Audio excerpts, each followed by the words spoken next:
I don't know if everyone here can hear me, but if you just, I would like you to leave on the chat box that you can hear me, and so I know that my network is okay, or I'm not just talking to myself.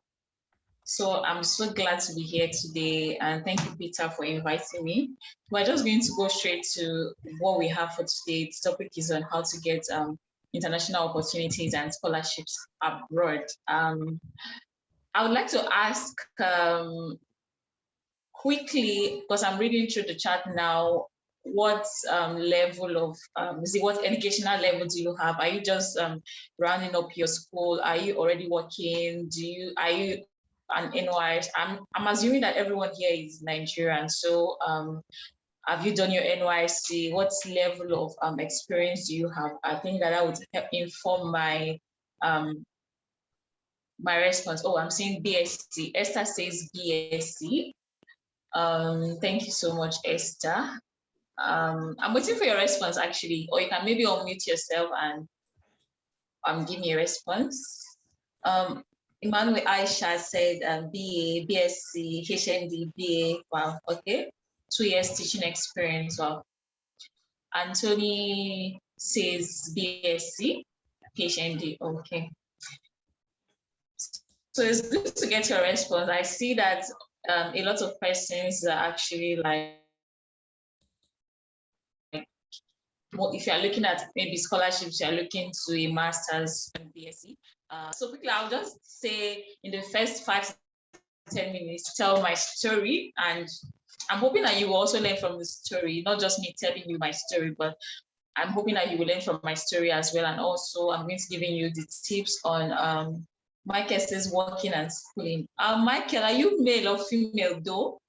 I'm having a male picture there. Can you just confirm if you're male or female?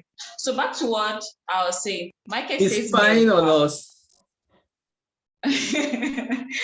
Okay, so back to what I was saying. Quickly, my story, I graduated from University of Benin in 2015. And prior to that time, I had no idea about international opportunities, how you could apply, how someone could decide to pay like an all expense paid trip to wherever you choose to go, right? So I had no idea there was anything like that as at 2015. And I was there waiting for my NYC, right? Fortunately or unfortunately, I wasn't mobilized for NYC for 2 years till 2017, where I eventually got to do my NYC. And I'm sure everybody knows NYC, right? Yes or no? You know NYC. Please, I'm responding to the chat box so I know that you can relate to what I'm saying. I'm assuming, like I said, that everyone here is Nigerian, but just in case you don't know, maybe let me know. Can everybody here relate? Okay, yes. Aleri says we know. Okay. So I was posted to Gombe State. Gombe State shares border with Borno, if anybody doesn't know. And at 2017, there still is though, so we understand what I mean, that you are being posted to the north. And in all honesty, I actually wanted to redeploy and just run back to Lagos State or maybe somewhere in the west or in the south, because I had said I was going to continue my life anywhere I was posted to. So imagine being posted to the north and you're like, wow. But eventually I decided to stay back, and during my camp then I signed up for, oh Michael, hi. So during my NYC then, I did sign up for a program called Educating Nigerian Girls in New Enterprise. It's actually a voluntary opportunity where I decided to mentor girls on saving for the future, on mathematics, and also life skills during my NYC. Short story is at the end of my service year, I got the Gombe State Honors Award. So that was like technically the first award I did get, right, in 2017. So while I was serving, someone so close to me sent me a link of Mandela Washington Fellowship. And they were like, I think you should apply for this. And I looked at it and I was like, I'm just doing NYC. What do I have to actually apply for MWF? Like, why do I have to apply for Mandela Washington Fellowship? Well, he kept insisting that he believed I could apply and he believed in me. And yeah, I did apply. Long story short, I got the Mandela Washington Fellowship. And also in 2017, while I was still serving, I also applied for the Chevening Scholarship. It's a 1-year fully funded scholarship for your master's in the UK. I applied for Chevening, and I got to the interview again. This was my first time applying for anything, right? While I was still serving, I got to the interview, but I didn't make it to I didn't get the scholarship. Luckily or interestingly, I didn't get the scholarship. I also applied again the next year, and long story short, I got the scholarship. So this is like a little bit of my background. I've skipped a lot of information because I don't want this session to be about me. So I've skipped a lot of information, but I'm hoping that before we leave here today, we should be able to get insight on how to go about. So the first thing, how do you get international opportunities? First of all, I want you to know that there are a lot of benefits in getting international opportunities. I can't even stress it enough. Beyond monetary terms, in terms of personal development for yourself, there is a lot of benefits that you will get, and also opportunities when you,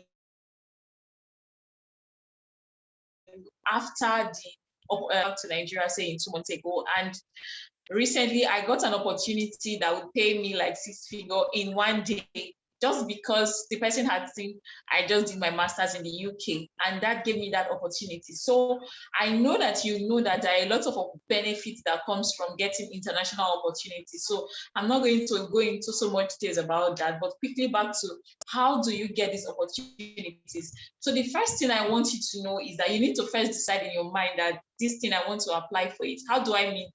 Some persons, they just want to apply for things just because everybody on Facebook is getting something and getting another thing. I'm like, and they're like, oh, if Faith got this scholarship, Faith was my classmate in the university, so if Faith got it, then I can get it. And they apply, and it might not exactly be what you want or what you need at that point in your life. You might not exactly have gone through the website to check for the eligibility criteria and every other thing. You just want to apply just because everybody is applying. So like I said, make sure that this is exactly what you want for yourself at that point in time in your life. So the next thing I want you to do is to get an international passport. International, I know that it's expensive, but you should get an international passport. I got my passport in 2016. I had no idea I was going to apply for anything at that time, but I don't know how I eventually ended up getting a passport, but it actually helped in me applying for every other thing, because most times they will say, enter your passport number. I didn't have to leave that place blank. I was already prepared. I had a passport. So most times when people were like, oh, do I need to get a passport? I don't have a passport. Do I start applying? We know that in Nigeria, let's be real with ourselves, sometimes getting these things takes forever. You are going to apply for passport and you wait 1 month, 2 months. They will say there's no booklet to print your passport. They will say this and that. So ensure that before you even start thinking of, I want to apply for this, you should have gotten your international passport. And secondly, if you're looking at scholarships to get your transcript from your university, again, I can't stress this enough that we know that Nigerian universities, they might take 10 years to release your transcript if you don't push. So you need to start looking for how to get your transcript as soon as possible. Again, I don't know what pushed me, but I got my transcript in 2016. I graduated in 2015, right? So in 2016, I went back to school, met some lecturers who had known me at that time, and I got my transcript from the school. So before I already applied for anything, I had a transcript, I had my international passport.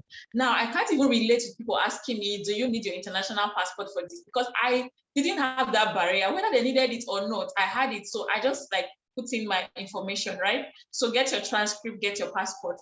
Another thing I would say is research the opportunities. There are a lot of websites these days that talks about opportunities for Africans, opportunities for women in tech, opportunities for this and that. So research these opportunities, and I think one of the websites is opportunitydesk.com or .org, but everybody knows, I'm assuming that everybody knows Opportunity Desk. Go to their website, they post daily different opportunities. Sometimes they even say 100 opportunities in the month of May. You can look through them and you see the one you are eligible for. Look for these opportunities and also what apply. And another thing is, you need to, like I said, you need to put your mind into apply. You don't just turn in an application a day to the deadline just because. Opportunity Desk, I'm not sure if it's .com or .org. You can help me confirm that. Opportunity Desk, I think it's .com, but if it's not there, check .org. So .org. Yes, .org. Okay. Thank you. Says.org. So opportunity desk. If somebody could just type it in the chat box, that would be helpful. Thanks a lot. So back to what I was saying, that you don't just turn in a shabby application just because you think that, oh, somebody that you know very well is already applying for something and they have gotten it, so I should apply, I must apply.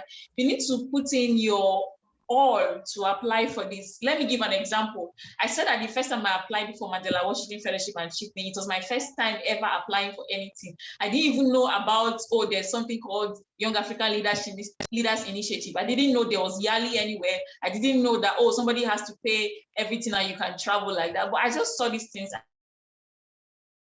and I wrote an application, right? I sent it to someone I knew. He reviewed it and sent back the document. Like I cried that day. Like I just closed my laptop and kept it because it felt like everything I had written was rubbish. So you need to put in the time to write something meaningful, review it, look for someone who you trust, maybe someone that has gotten the scholarship before. I'm actually putting a lot of points together here, meaning putting your effort, try and review your application, and also don't type directly into the box. Try and do your application in a Word document so that you can send to someone to review for you. So I sent it to him to review. He sent it back with a lot of errors and corrections. And it took me a while of back and forth of reviewing, of being sure of exactly what I was typing for me to get it right. So don't just wait for an application, a date of the deadline. You start sending people, please help me review. And when they don't review, you just say, don't worry, I've submitted like that. And you obviously most likely get a rejection. Then you start saying, oh, I'm not applying again because they rejected me. Which brings me to my next point. The fact that you were rejected once does not mean that you should just hands up and say, I'm not doing it again. I think that it's common with young people, especially women, where we can't even take rejections. Once you have been rejected once, we just say, oh, I'm going, I'm not doing it again. But imagine I got to interview stage in Chivni for the first time and I got rejected. But I had to apply again, else I wouldn't even be here telling this story. So don't even think that, oh, because they have rejected me once, so I'm not applying again. Don't do that. Try to look at your essays and say, how can I improve on this? Sometimes we tend to think that, oh, we have put in our all, but let's be real. Read that thing that you submitted. If you were the one giving out the money, will you be willing to give out that much money? Even if it's 100,000, will you give 100,000 to somebody just for that thing that you wrote before?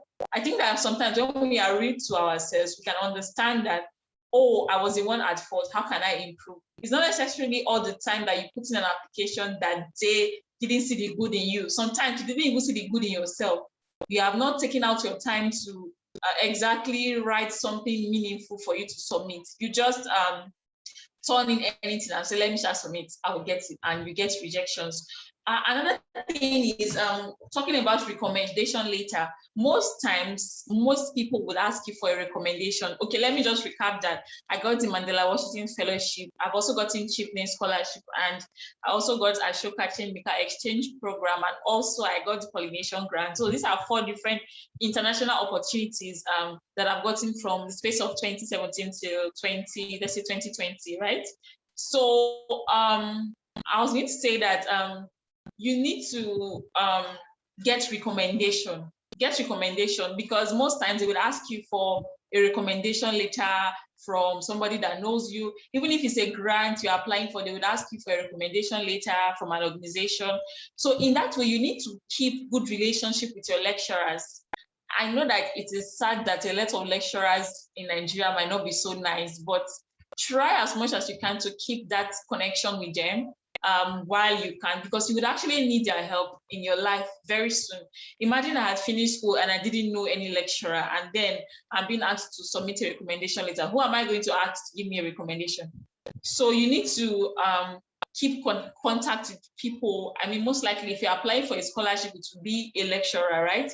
Who can give you a recommendation letter, who can say, oh, I know this person, they have done this, they were excellent in their academics, and tell them in time. Don't rush them and say one day to deadline, you are calling them and say, how far now, where's my recommendation? Keep that relationship with them so that it will be easy for them to recommend you anytime that you call for their help. And I also wanted to say, if you give me a minute, I'll just look at my slide. Another thing that you can look at is also, if you are applying to scholarship and they require maybe English test, maybe it's French, maybe it's GRE and all these tests, try as much as possible to also write this test. And okay, I just saw a question, I would answer that shortly. So try as much as possible to write all the tests that are required for you. IELTS, there are a lot of resources online for you to ace your IELTS. I prepared for my IELTS in less than 1 week and I scored 8 or 8.5 over 9, something like that. So there are a lot of resources online that can actually help you in applying, in acing your IELTS. And another point is that maybe in indirectly answering that person's questions, that maybe you studied civil engineering, can you switch to tech?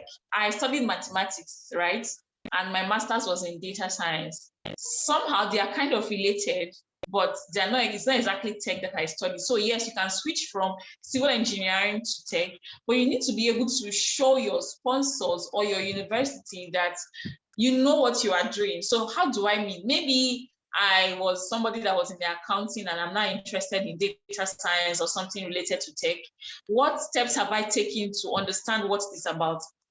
Have I gone, maybe I have applied to so many online, there are a lot of free online courses that can help you get started with things. Coursera is one of them, Udemy, Data Camp, and a host of others. Have you started maybe a 1 week, a 1 month, a 3 months online course? These things actually help. I remember when I was applying for Chevening and also to my school, I made them understand that even though I did study mathematics, which is a bit related, I don't know anything about programming, but I have gone ahead to go to Coursera and done some courses on basic programming, on introduction to data science. So I have an idea. See, they know that I'm already making steps, but this will not give me enough information as I need to be a tech person. So I want to apply for a master's degree in data science to help me advance my career and all that. So yes, you can switch from civil engineering to tech or anyhow you want to switch, but ensure that there is something. First of all, ensure that you are interested in tech. Don't just go there just because everybody is hyping tech now, and then you now switch from civil engineering to tech. Ensure that that's what you want to do, and you have done your background check. So go to done a few online courses that would help you get started, and you are a bit confident to an extent that, oh, you can do this. Because to be honest with you, a master's, for example, in the UK, which is 1 year, is very fast. Before you know it, like they're already doing dissertation and you're like, what have I learned? So if you don't actually have this background knowledge, you are going to be so slow in catching up with others, because you keep going home every day feeling like I'm a dull person, because they're actually working in a very fast pace, because they assume that you should have known a lot of things. So you should do your background work to get an online course relating to whatever you want to do, so that it will actually help you with the basics that they teach maybe in the first term, so you don't have to lag behind. And I think that I would stop there now and then answer your question. While we are conversing, there might be other things that I want to talk about, and then I can answer that. So if in case you have any questions, in case you have any question, you can quickly just ask in the chat box. So if you want to unmute yourself and ask yourself, that would be great. Yeah, if you have a question, you could just like raise your hand, because we have like 22 people here. So yeah, it will be okay. We can actually have conversation. So I hope we're not more than this. This is really be good. So if you have a question, you could just like raise your hand and I will unmute you and then you can ask. Is that good?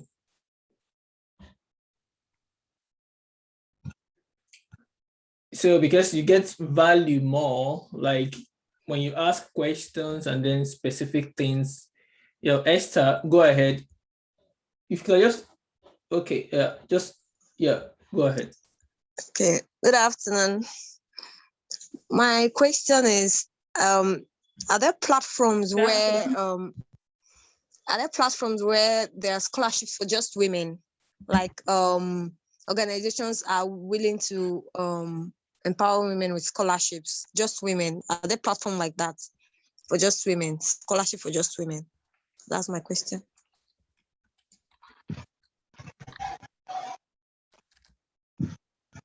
Can you hear me? I can hear you. Okay, so personally, I don't exactly know of any opportunity that targets women alone, but I can assure you that if you go to opportunitydex.org, you are going to search through. Sometimes somebody has put it there. You are going to see different kind of scholarships, grants, fellowships, and every other thing. And sometimes they are just targeting women alone, and sometimes they can invite everyone. And to be honest with you, I would say that at this point we are presently, women are at an advantage because everybody is trying to embrace, empower women and ensure that women get a place at the table. So this is the time for you to actually get yourself out of your shell and apply for something. Don't think that, oh, I'm not qualified enough. Oh, there are lots of other people that are more qualified than me, so why will I be applying? Just like I thought initially that, why will I be applying? I'm just doing my NYSC, but I've actually done a lot of things I didn't think were useful. And I think that I forgot to mention this, that also try to volunteer a lot, do something that would benefit the society. Why am I saying this? Is because most of the time, these people are not exactly dashing or throwing away this money, but money is more like an investment. I mean, somebody gives you a grant or a fellowship or a scholarship, it's an investment because they know that, oh, from so time to so time, you have been doing this. And if we invest this money in you, you are going to even do more than you have done before. So you don't necessarily have to found an organization or own a business for you to apply for this thing. Volunteer. I know of somebody personally who got a scholarship, but is not a founder of anything. What did he do? He was simply volunteering for different organizations that were related to his interests, and he did a lot of projects with these people he volunteered, and those were the experiences he wrote in his student application. And someone else I know that most of the things she wrote were things she had done during her NYSC. So don't just take your 1 year NYSC as time for you to just chill and just be collecting. How much is the allowance? Is it 30,000 now?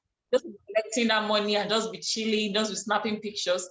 Use this time to do something meaningful. Use that time to volunteer. Even if you are not an NYSC person again, you have graduated and you are not working full time, you can also take time to volunteer, either online, offline, weekends, anytime you are free, but ensure that you are doing something meaningful. And so that people will know that this money I'm giving, if I give this person this scholarship, they'll be able to learn, they'll benefit not just themselves, but they will come back to the country or wherever they are and also give back to the society. It's you helping them achieve their goals and aims, and as an organization, they are investing in you for you to help them achieve that goal. So you need to show that you are giving value already. So don't just apply and say, oh, I'm very poor, nobody has gone to school in my family, so please give me the money. I've not eaten for 5 days. We used to eat once a day. So I want you to give me this scholarship so that I can travel abroad and better the life of my family.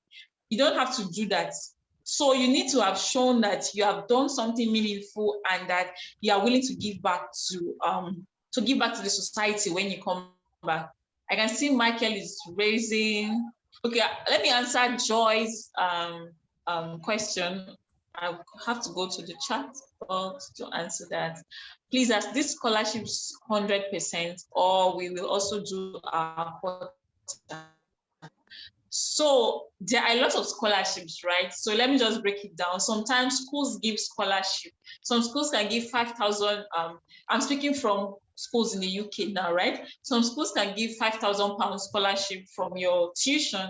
And most times tuition for international students are sometimes something between 15,000 to 18,000 to 20,000 and even above.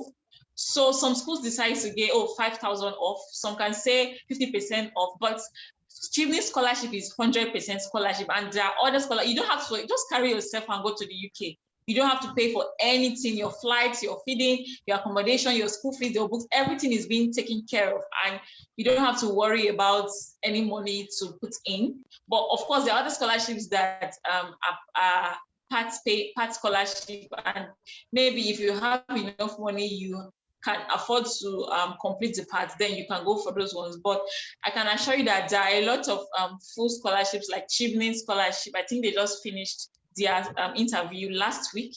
There's also Commonwealth Shared Scholarship, there's Commonwealth Scholarship, there's the MasterCard Scholarship, and There are a lot of scholarships for UK, US, and others. So Chiamaka says, okay, let me ask Michael ask this question before I go to Chiamaka's Hello. Okay. Yeah, go on, Michael. Okay, my question goes like this. Hi. I wanted to ask if you want to upgrade in tech, like you made mention of going to upgrade your background if you want to switch to tech. So I want to ask, if you want to switch to tech, I want to know like the a platform where someone can take such online courses, a certificate courses online. Okay, so there's Coursera, C-O-U. Okay. I'm spelling it correctly. C-O-U-R-S-E. Coursera. I don't know if I'm spelling it correctly. There's Coursera. There's Udemy. If you are specifically interested in data science or anything related to that, there's DataCamp. There's also LinkedIn Learning. I don't know if you have seen that on your LinkedIn, but LinkedIn now has a learning platform where you can, somebody has spelled it for me. C-O-U-R-S-E-R-A. So there's also LinkedIn Learning where you can take some courses and get certification. So these are places where you can even just Google free, if you're interested in maybe artificial intelligence, free courses on artificial intelligence. You are going to get a lot of them and you don't have to pay. Okay. I think that another thing, you don't exactly have to get a certificate per se. You just need to have that knowledge, because sometimes we are so crazy about, I want to get certified. We want to have at least 10 certifications on our CV, but we don't exactly even know anything relating to that. We just want to pile up all of them and say, I'm certified in this, but we don't have the knowledge. For me, I would pick the knowledge, get to know these things, so that when you go for your master's abroad, you already know these basic things that they are teaching, and you are more bothered about how can I make the best out of this opportunity and my time in the UK. And know that your master's certification, most times masters doesn't exactly teach you how to be an expert in this, but certifies you on doing this. So you can take your master's certificate and right, and apply for anything, because they see that you have a master's in this thing, you are going to get opportunities. But most times you can't exactly take these certificates to anywhere to apply. So just focus on gaining knowledge at this point. I want to switch to tech. Let me gain the tech knowledge. Then with this knowledge I now have, I can make informed decision and say, I want to apply for AI or machine learning or data science or data analytics. And I will get certification at the end of the course, and that's how I will advance my career. So right now, focus on getting the knowledge. Okay, Magdalene. So I'll go to Magdalene. Someone asked a question earlier. So can I quickly answer Chiamaka's question on the chat? She says, can you apply for MSc with an HND? Yes, you can. The thing, okay, I only know of UK universities, right? I can 100% vouch and say, yes, you can in UK universities.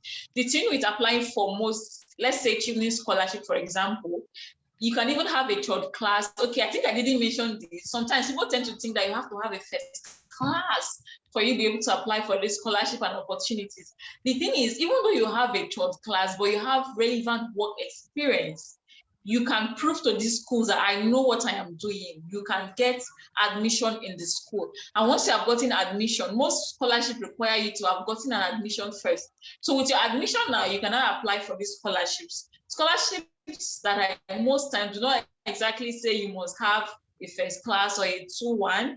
I know I got a 2-1, but I think that beyond that, there are things that I was able to prove that I knew that got me the scholarship. It wasn't exactly because I had a 2-1.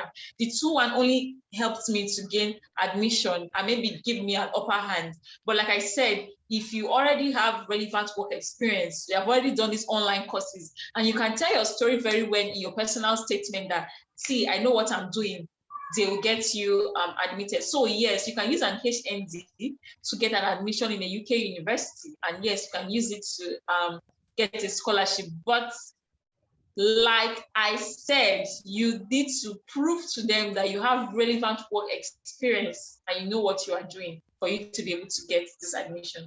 So someone was raising their hands, right? Yes, Magdalene. Is You, it you, hello, can I go ahead? okay?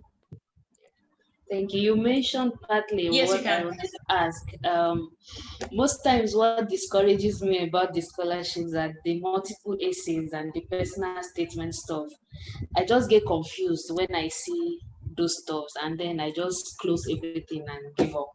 So is there like an easy way? Maybe there's a place for me to register and learn how to do these things, or maybe meet someone for mentorship or something. Because I know I've started a lot of applications, but once I see those things, I just close. It's like it's so difficult for me to arrange all my experiences and all the things I've done as in into like a personal statement or an essay. Okay, so is there an easy way? No. I'm sorry to bust your bubbles, but there's not an easy way to get anything meaningful done. I just relayed my experience that the first time I wrote an essay, I cried after the person that asked to review it sent it back to me. Like, you know, these track changes and track on my document, and I was seeing red lines everywhere. I closed my document and started crying. Like, I just slept very well that day because I had thought that I wrote something meaningful, right? But the person sent it back with a lot of comments. You should do this, you should research on this. So there's not an easy way out, but the beauty of it is that the more you write, I say that in 2017, when I had no idea about writing essays and I applied, and me right now, there's a whole lot of difference. It just takes consistency and you saying, oh, I must, okay, maybe you need to first focus on, maybe let me focus on applying to one. This one, I really want to get this scholarship. So what do I need to do? First of all, maybe you need to go and Google or search on Facebook people who you know have gotten these opportunities before, and maybe how do I put it now? Stylishly slide into their DM and tell them you are. Don't just come and say hi, good morning, and go away. Tell them, introduce yourself, tell them why you are coming, and just. I don't think people will be so difficult to not respond to you if you introduce yourself properly and say, oh, I'm trying to apply for this. I have done this and this and this, but this is where I'm getting difficulty. Don't just come and say, please, I want to apply for Chimney Scholarship, mentor me. It means that you most likely have not done your research and you just want somebody to feed you and like give you all the information. You need to, first of all, have done your research. Okay, this is exactly where I'm making mistake. Oh, how can you help me? Oh, I've written the essays. Can you help me review it? Can you give me honest reviews? These are where you can go about it. So look for someone who has gotten that opportunity you are looking for and maybe slide into their DM and ask them for mentorship and helping you review your essays. And also, Google is also your friend. There are a lot of information online. When I applied for Mandela Washington Fellowship and I was going to go for the interview, it was my first time of having an interview. Remember that I just left university and I was doing my NYC at that time. I didn't even know how the interview was going to go. All this, tell me about yourself. This is. I went to Google and started Googling. Luckily for me, I saw some videos that were made by maybe some previous scholars, and I watched these videos, watched them, read their blog. So you don't even necessarily have to meet this person and bug them personally. Maybe you need to go just research what they have written, what they have done, the video they have created, and listen to it and apply those information to writing your essay. There are different resources online that says on how to write winning essays, how to write personal statements. You can use these ones to guide your initial draft, right? But in the long run, you need to also look for someone that will be willing to mentor you and you'll be willing to be mentored, and they would help you through. So there's not an easy way exactly out of it, but I know personally that as you keep applying, as you keep writing these things, and as you keep reviewing these essays, you will get better. I wanted to also say that don't just, I think I mentioned this earlier, don't just type in your response to your essay into their website and click submit. Type it in a Word document. You go and sleep, wake up the next day, look at it. This thing doesn't make sense. Change it again. Another day, wake up and come and say, this thing, is it making sense? And then review. I think that you can personally review it several times and also send to a few other persons who can help you maybe look at typographical errors, and not just that, but also reviewing it in line with the eligibility and the goal of the organization that are giving out scholarships. I hope I answered your question, Magdalene. Yes, thank you very much. Am I free to slide into your DM? Yeah. Yeah, just shooting your shot like this. Yes, you are free to slide into my DM. Thank you so much. I appreciate it. Anthony, go ahead. So there's Anthony, Stella. Yes, good evening, Miss Faith, if I'm correct. Good evening. How you doing? Thank you so much for what you said earlier on. I wanted to ask, you talked about recommendations. So I want to ask this, what we're getting from, is it from different individuals or from a particular people? That's the recommendation letter you talked about. So that's just basically my question, ma. Okay, so recommendation letter doesn't necessarily have to come from, oh, let me think of a prominent person in Nigeria now. I don't know, maybe Dangote or somebody that is influential or popular. It doesn't have to come from somebody that, or somebody who can vouch for you. I mean, who knows what you have done. Maybe it's an educational recommendation. Who knows what you have done in school? In that case, most likely your lecturer, your project supervisor, somebody that has taught you. If they are, most times they'll ask for either recommendation from your workplace or recommendation from your school. So if you are maybe are just out of school, most times they ask for recommendation from your school. So look at your lecturers. Which of them do you think that can give you good recommendation? How can you start building that relationship now so that in a few years' time you'll be needing their help? I left school in 2015, and I can say that I'm still in contact with at least 3 of my lecturers in school. And some of the time they actually call me and I call them, just because I want to keep that that communication open, because you don't know when you will need someone's help, right? And they don't know when they will need my help. So don't just say, oh, I've signed out of Uniben, done and dusted, and throw all of them and their contact away. You're going to need them in the future. So it doesn't have to be any random person, just somebody who can vouch for you and the work you have done. Most times they ask that these people have official email address, because anybody can create a Gmail address and put anybody's name. So most times they will ask for people that have official email address for them to be able to accept it as valid. So it could be your lecturer in school, your course advisor, your project supervisor, or if you're already working, it could be your boss in the office. I did get more recommendations from my employer, and I think 2 from my lecturers in school then. So somebody that knows you, that can vouch for you, that can attest to the work you have done, and you know that they will be able to tell the story. I mean, they'll be able to hype you, not hype exactly, but let me say hype you, and they can sell you very well to these people. Because you can go and look for one prominent person who doesn't exactly know you and their work, and you say, please write recommendation for me because you are popular. They can't exactly recommend you and tell that story because they don't even know you or what you have done. Like, I don't know you now. You can't ask me to do a recommendation for you because I don't know what you have done. I don't exactly have that relationship and that relationship with you. So I can't exactly attest to what you have done. So ensure that it's somebody who knows you, not on a casual personal level job, but someone who can attest to your professional or educational experience. I hope that answers the question.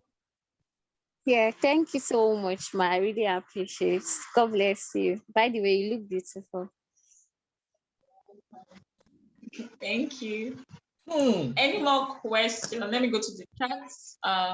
Okay, there's a question here. Emmanuel says, the network kicked me out. I don't know if you have answered my question. Please, can you repeat your question? Because Emmanuel, if you can hear me, if you're still here, can you repeat your question? So back to Chiamaka says, can one relocate with their family after getting the scholarship? Is the application to the schools in the UK free?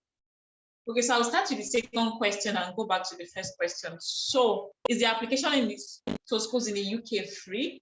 Yes and no. Some schools require maybe £50 application fee. Schools like Oxford, I think LSC or UCL, one of those ones. Some schools actually require application fee. I think that is for them to curb the number of people. I mean, just to like people can just apply randomly to 2020 schools just because they want to brag and say, oh, I've been accepted into 20 schools. But I think that if all the schools require you to pay £50, you will not be applying to all of them. You apply just because you are sure. So some schools like that actually require you to pay application fee, but some don't require. For example, I attended City University of London and I didn't pay any application fee. There are a lot of other schools that don't require application fees. So you can actually apply it. If you don't have the funds right now, you can research schools that don't require you paying anything and apply to those schools. And to your second question of can you relocate with your family? It also depends. For example, do you mean permanent relocation or can you travel with them? Maybe you can clarify that. Can you quickly clarify that? Do you mean permanent relocation or travel with them while you are on the scholarship? Okay, yes, you can travel with them for the period of schooling. You can. I know of somebody who just got married and got children and traveled with her husband and they came back with a baby. So yes, you can actually apply. You can actually, travel with your family, but you have to show that you can fund them. So you have to have enough money in your account for you to fund the extra persons you are bringing. Most scholarship fund just you, your education, your accommodation, and other expenses. So if you are bringing an extra person with you, you should be able to prove that you can take care of them with proof of funds in your account. I hope that answers that question.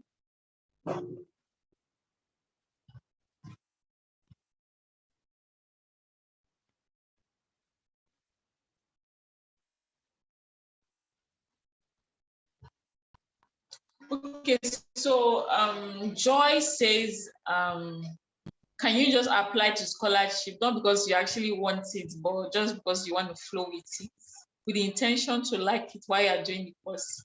The truth is, you need to be sure exactly of what you want. There are a lot of opportunities. You don't want to be applying to every opportunity that you see. It's not everybody that offers you food that you'll be eating from. You need to be sure that you are, first of all, hungry and you like rice and you want to eat rice before you start collecting rice from somebody. So don't just randomly apply to things just because everybody on Facebook or LinkedIn is LinkedIn. You will just come on LinkedIn and say, I am pleased to inform you that I've been selected for this. I'm excited to inform. And these things can actually intimidate us. We'll be like, no, this time I must apply for something. I must also announce I am pleased to inform. But you don't have to do that. You need to be sure that this thing is going to help me in my life in the long run. Is it going to help me in my career? Is it going to help me improve in my career? Maybe I'm already working. Will it help me improve in my career? Will it help me in getting promotion in my office? Or maybe I want to switch to tech, like somebody had asked. Will it give me that certification for people to know that, oh, I am certified to be a tech person? So don't just randomly apply for things just because you want to apply. I think that at this level where you are in, it's not like you're in secondary school. You are already an adult. You should be making decisions because you want them and they're absolutely necessary and important for you at that point in your life, not just because everybody is doing it and you want to do it. I hope that answers your question. The next one says, please, what do you have to say about online scholarship from schools in the UK? They say one can travel for the convocation. Okay, yes. I think it's actually okay as well. I know of somebody who got an online, I think she actually did get the scholarship, but she ended up doing it online because she just got married at that time. But she traveled for the convocation, is it convocation? Yeah, for the graduation in the school.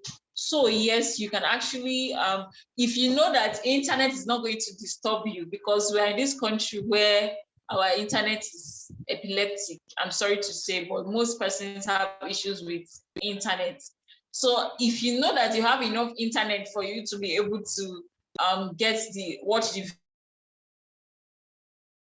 videos and every other thing. They said that you did it online. Nobody values online learning more than physical attendance. Plus, I think that towards the end part of my master's, our courses were moved online.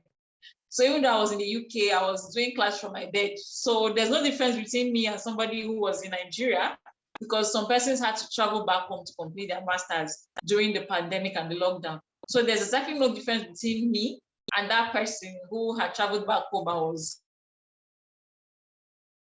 doing from there, or somebody who had an online master. So yes, if it maybe is offering you a full scholarship and it actually aligns with your goal at that time, yes, you can go for it, as long as you know that you can complete it, because you won't give excuse and say NEPA took light or my data are finished. They can't relate, because NEPA does not used to take lights where they are, and their data does not used to finish or have epileptic network. So ensure that you have everything, around you that will help you with the online course. I hope I answered that question. And next one says, must you have gotten the admission into the school before applying for scholarships? Again, it depends on the scholarship you are applying for. Some of them require you to show proof of admission. Some of them just require that you just have researched your school. For example, Chevening scholarship doesn't necessarily require you to have applied. You just want to know that you have done your research, you know the 3 schools you want to apply to, you know what they are doing. Maybe you have already even started the application process, but it just depends on the scholarship you want to apply for. So look at the opportunities. Which scholarship? Maybe I'm applying for Commonwealth or MasterCard. Do they require me to get an admission first? Yes. Okay, what is my first point of action? I'm going to start researching schools and applying to them early enough. I think from August, September, you can start applying to schools. The way admission is run let me say UK, for example, they don't wait for everybody to write JAMB or write post-UME and they will not start giving everybody admission at the same time. They do admission based on first come, first serve. So you can apply today. I think I got an admission in 2 days or in 1 day, they said. You can apply today and in 1 week time, they've already responded to your application and you have gotten the admission. So apply. If you have researched, maybe right now you have already thought this is by May, right? So it's a good time for you to start looking at which opportunities do we have, when do they start openings, and do they require me to get an admission? Yes, they do. So can I start applying to schools as from August, September? Once I get my admission, the next thing I'm going to do is I'm going to start applying to the scholarships. So it depends on what you're applying to. They're going to say if they require admission or not. As an undergraduate, can you still apply for scholarships? If you're already an undergraduate in Nigeria, I would advise you to finish your school, right? And once you finish and have gotten your certificate, your transcript, you can start looking at applying. But it's good that you already have the knowledge now, so that you can start asking yourself, what can I do to make my application stand out? Maybe I'm going to graduate in the next 1 year. Am I going to do my NYSC? Do I want to volunteer and do some community development projects so that they will boost my application? What else? Do I need to apply for my passport or my what else? Do I need to write IELTS? Do I need to get my transcript? So these 1-2 years that you have is enough time for you to plan, so that when you are going to execute your plan, it's going to just be so good, because you have taken out time to look at all the requirements and you have everything ready. Remember, it's not the fastest person or the first person to get these things, but people say it's not how far, but how well, right? So you don't have to rush yourself. If you are still in school, finish your school, then start doing your research, or start your research now, so that you will know exactly what you need to do. Maybe the scholarship you want to apply to, maybe you want to go to Oxford and they only require a first class, for example, and you are still in school. So what can you do to get a first class from school so that you can apply to Oxford? So I think I'm hoping that I did answer that question from Omotala. I don't know who says Adeleke. Were you the one that asked about online? Okay, yes. Okay, so they said the scholarship is not full. So I think it applies to whether you are going physically or online. Like I said, do you have enough money to pay the balance? If you don't have it, there's no point starting something that you will not finish. If you don't have enough money to complete the balance, then maybe you need to start looking at full scholarship. Like I said, I did not pay 1 naira to apply for I didn't even carry my own money when I was going to the UK. I didn't carry, of course, I had money in my account, but I didn't need to use my money to do anything. Once I landed in the UK, the money I was spending was the money they had given me. So if you cannot afford to pay parts or anything, please just research for full scholarships. And I think that would be better.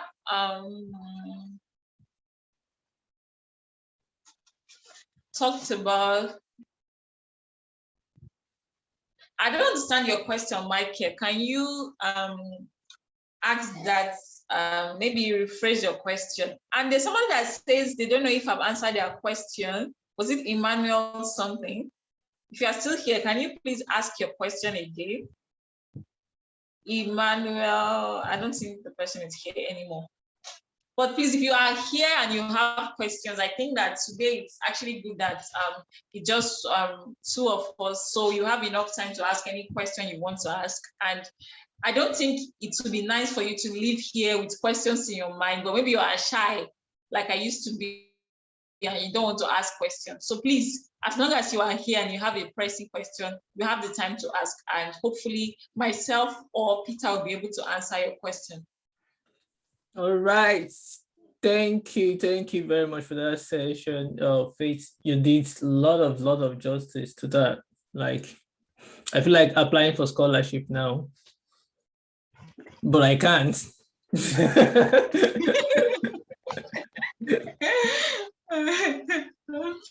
Okay, so actually what I wanted to do this afternoon, after this conversation and all of the questions being answered, is just like give us some kind of little motivation.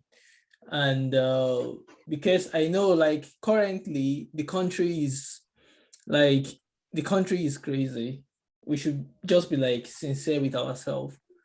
So, and if we look at it, like right now, you know, if we look at our parents, how the struggles and a lot of things that they try to do so they can give us good education and everything that they go through and everything. And, you know, and then, you know, after like so many years, we still discover that we're not able to have that kind of thing that we have, that our parents will be like so proud of us. You know, it's not because we are not good enough. It's not because we are not academically sound or we're not working hard enough. It's just because that our country is not giving us that kind of platform for us to be able to like be what we need to be. You know, unlike in the, I would say like in Europe, for instance, you know, when a child is getting out of school, immediately, maybe even at 16, some of the kids in Europe here at 16, they have been making money. Some of them, like at 18, they've saved enough money to start traveling around the world. You'll be surprised to meet somebody at 18. They'll tell you that they have been to like how many countries. Some of them have their own personal car. Some of them are living alone. So like, just when I get to my recently, when I started, I was in a new job. I changed my job, so I meet my team members for the first time. So when, you know, in our team, in the group, I will tell you that I'm like the oldest guy in there. You understand? Like, I'm the oldest. Like, everyone's there. They're like so young and everything. And why is that? Because they are like find a lot of things figure out at a very young age. Like at 16, 17, all of them know what they want to do. Like, I want to go to university, they go to university. I want to do like apprenticeship, they go to apprenticeship. I want to do sport or any other thing. Like, they're just variety of things that people can do. But in Nigeria now, we see that we don't really have that a lot of luxuries of options. That's why we see that most of us as young people, we are trying our best, and it's like our best is not enough because we have a country that like failed us in so many ways. So, but I'll just say that despite all those difficulties and everything, we should be able to look beyond that. I'm like, yes, the country is not working for us. We don't have social security. Even some of us, it's maybe even getting mail. Dollar, naira is going down every day. You understand? It's hard, it's difficult. But out of all these things, what can we do to turn things around? Because the thing is that we cannot continue to complain all the time. You know, I understand how people like, I don't have money to get passports. I don't have money to do this. I don't have money. Like, if we keep complaining about things that we don't have, definitely we are not going to get anything done. And that is one of the reasons why this session is so very particular to me, because I know a lot of people say that, oh, how can I get scholarship? How can I do this?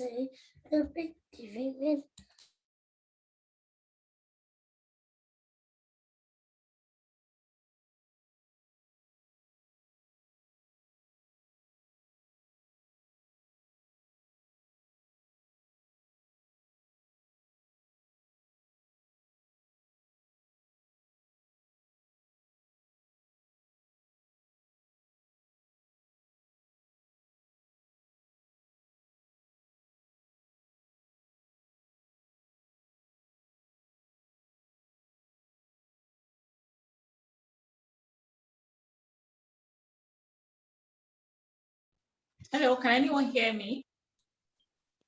Sorry, everyone. So sorry. It's my son. I just need to quickly attend to that. Okay, so what I'm just trying to say is that we need to, at some point in our life, look beyond everything that holds us down.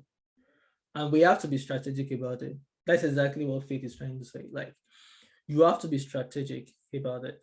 Sometimes you may not have everything figured out, and you don't have to have everything figured out. You don't have to like say that, okay, I know how everything is going to work. Everybody in life, some of us stumbles on opportunities. You understand? But you have to have that mindset to be able to like prepare yourself for opportunities. And it starts with every little things that we do. You understand? So, and another thing it takes, like, for most of us, we take things for granted. Like, we are doing a small business, it's just like you're not committed to it. You're just doing as if like, what is I'm just doing this thing to survive and everything. So you don't put attention to it. You're not treating your customers well. You're not doing it with the best of your opportunities or with the best of your own ability. And that is what scripture say, like, anything you find your hands doing, you should do it well. You understand? And there is a way, all these little things that you are doing well is going to be preparing you for all those bigger things that you are going to be able to like do what, that you're going to be able to like take advantage of. Look at it, for instance, now, Faith, she went to Gombe and she was able to like, was able to be like diligent in her work within this, and she got that award. That award that she got make a lot of difference. You know, if she has done her NYSC like every other person, you understand, and just go to CDC, come now and say, don't have time, Jerry, I'll just sleep, I'll just do this. They post it to a school. You are not even going to class at all. You know, and all these little things actually go a long way to build the future that we want to have. You know, we can have excuse about 1 million reasons why we shouldn't do do something, like the country is not working, everybody, the politicians are stealing money. That's not enough reason for us not to do our own part in our little corner. And that, if you are not going to take anything away from this talk today, I would like you to take this away, like the change of attitude in where we do our own personal work and even the way we do the work of other people. I was telling my wife the other day that if I look at every organization I have worked for in all of my career, there is none of them that can say that, oh, we work with Peter, Peter was a terrible person. No. Like, I work to the best of my ability, even if it's like the organization is even cheating me, or I feel like things that I cannot do less. I can only do more, because when you do more, it's to your own advantage, you know, because you become better, you become this thing. When I was leaving my last organization, Previsico, like, they don't want me to leave. That's how it should be. You understand? But I just feel like this is time for me to move on. And I left and I got a better job, better pay, and this and like that. You understand? So, and that is how life is. So we have to be able to do things step by step that is going to prepare us to the future we are going. And one thing that I've noticed about opportunities is this, and moving abroad or relocation and everything, you don't even have to, it's not about just academic distinction alone. That is the mistakes people have. We have seen people with third class that have gotten scholarship abroad. It's all about how you can explain yourself and how bad you want it. A lot of people is like, if I want to apply to Oxford, because I don't have $50, I can't apply. You know that there are people that write waivers for even the £50. When my wife was applying then, there was some that she paid for. There was some that I was like, just write waivers, like explain to them. These people just want to know, like, I'm coming from Africa, £50 means a lot. Some people live on $1 every day, even less than that. Even in secondary school, some of us have to live on less than $1 for a week. You drink Gary in the morning, drink Gary at night. You understand? So you have to just like explain yourself. It's not as if you're doing pity party. You know, begging, when you are begging someone for something, nobody will write it in front of you. And your application is private. It's not posted on Facebook. You understand? So don't be scared to hide yourself when you are writing your application. Tell your story. Be frank with them. Your application fee is £50. Write the admission office, sir, this is my situation. I love to come and study in your school. I don't have the application fee. Can you please waive me? I'm telling you, the worst they will tell you no, but you make an effort. But most of the time, they will even give you that waiver. So, and that is one thing, another analogy I'm going to give you about applying for applications, just like what Faith said. Because you apply and they tell you no, doesn't mean that you now said, okay, I'm not going to apply anymore. No, it doesn't work that way. It's not everybody that apply once that just got it. I was able to apply to a lot of things once and I got them. But it's not because of that alone. There's some people that apply, even in Washington, you know how hard it was. Some people tell us that they have applied 6 times. Some people have applied 5 years, 4 years in a row, and they didn't get in. You understand? So it's not just about you saying that, okay, I applied now and I didn't get it. No, the analogy is simple. Okay, for instance, there is this lawyer that is a very notorious, wicked lawyer, and there is this poor woman. This is the story that Jesus Christ said, right? Jesus said, "We are Muslim." Sorry, I just like that story because it's just like analogy that give context to a lot of things about asking, right? So this woman needs justice for her son. You understand? And she was poor. She can't get the best lawyer in town. So he just go to the lawyer, please help me get justice for my son. And the lawyer was like, you don't have money, stop disturbing me. He will go again, please help me get justice for my son. He will go again, help me get justice for my son. Help me get justice. One day the man was just like, why are you just annoying me? You're like, you're a pain in my body. What do you want, madam? Okay, this is what I want. Okay, I'll do it for you. And that's how life is. If you keep knocking and you are annoying, at the end of the day, people will like maybe send you away or just give you what you want. So if we live our life with that kind of mindset, that is either I win or I keep on trying. You understand? It's either I get what I want or I keep on trying. There is nothing that is just going to be handed over for us for free. So we have to do our own part. Like you have to study. Go to some people will come to my email or my messenger and send me like, I want to relocate abroad. What should I do? I'm like, what kind of question is that? You understand? Like, what will I even start from? Like, it just shows that you have not really done nothing. Like, how you say that I want to, you know, what should I do? Like, someone said like, give me the process to relocate abroad to the UK or to the distance.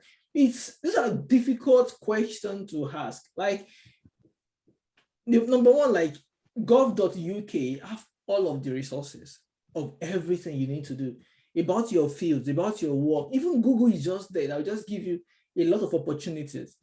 But if you ask specifically, okay, Peter, I have learned about this school and everything. can you help me verify this thing? Or can you help me check? We are asking questions from the concept of someone that already have knowledge. It's easy for you to be helped. Like, not like general question, please, how can I get scholarship abroad?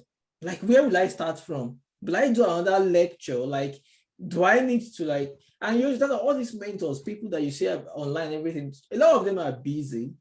You know, Faith is busy. I am busy. Even you're all busy in your own life. So you're just like wake up one morning and just send Faith message. How will I travel abroad? Or how will I win scholarship?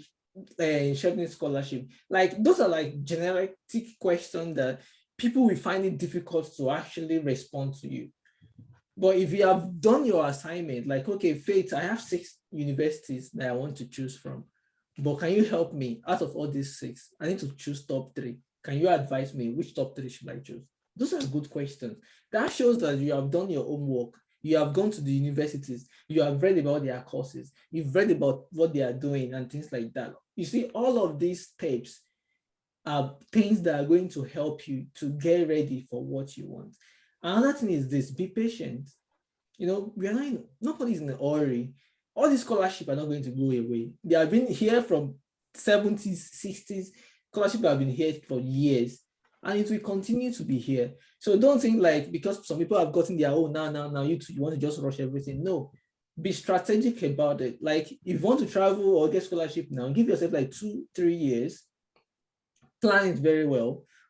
Your IELTS that you need to do is 2 years space. So do your IELTS earlier. I know that, okay, the next 2 years, I'm going to have my strategy to be able to apply for my scholarship. So there are different kinds of scholarship you can apply for. There are some that are like individual schools have their scholarship. Another thing that people do is that maybe worst come to worst, I didn't get scholarship at all. There are cheaper universities in the UK that you can apply to, and they can give you like maybe 50% scholarship. And then when you come, I have a lady here now in Manchester. She's studying law. She just chose a very cheap university, an affordable university in Manchester. You understand? So where she's doing law, because right now UK is giving you 2 years after study. And that was the reason she does that. You understand? So she came here, she got some scholarship, maybe like 50%. Now she's working, and that's the advantage of UK. You can work. I've had a lot of people that have paid off their school fees, their other percentage just by working. You understand? Even if you're doing minimum wages job, you'll be able to pay your school fees. You understand? And they will not like kill you, like if you have not been able to pay or I missed payment or something. These people are not like that. They just be honest with them. Sorry, I thought I'd be able to make the money now, but I was not able to. Yeah, even I have some friends that they even give them money during our school. She was owing school money and everything. And then there was something that happened. The school even give her, they were paying her £1,000 every month as support. I'm telling you. So this is the thing. Just be honest. Like, just be honest with them. Like, this is the situation you are finding yourself and everything. They're not going to throw you out or deport you just because you're having financial challenges. No, you're in the country, you're in the country already. You understand? So that's the thing. But everything you want to do, just be very strategic about it. You understand? So lay out your plan. Plan A, Chevening. Plan B, Commonwealth Scholarship. Commonwealth also is like a Chevening. Then we have a Commonwealth Shared Scholarship also, right? That one is shared between you and the school. So maybe plan D, you now have your school itself that provide like scholarship. They can give you 10%, 20%, 30%. Those are other scholarships you can apply for. Now they're not outside scholarship like this one, like maybe you are a political science student, the one like some of our friends have got last year. This what's the name, Blessing, right? So that one is for people that are in government. And there is one also by the Aneke Gods for people in business. I think that one is for even for women only. So to study business and things like that. So there's some scholarship like that for African students. Some of them, like, they choose 4 people. They can be very competitive, those kind of scholarship. But Chevening and all those ones also are competitive, but they have like more people. There's some scholarship that they just for 4 people, 3 people, 2 people. But like Chevening, Commonwealth, the school scholarship, those ones are for that they give it to more people. You understand? So you just have to like plan all your strategy like that. So then your last resort is self-funding. But that one is like, okay, I can go for a very cheaper school in the UK Then I will negotiate with them, give me 50% scholarship.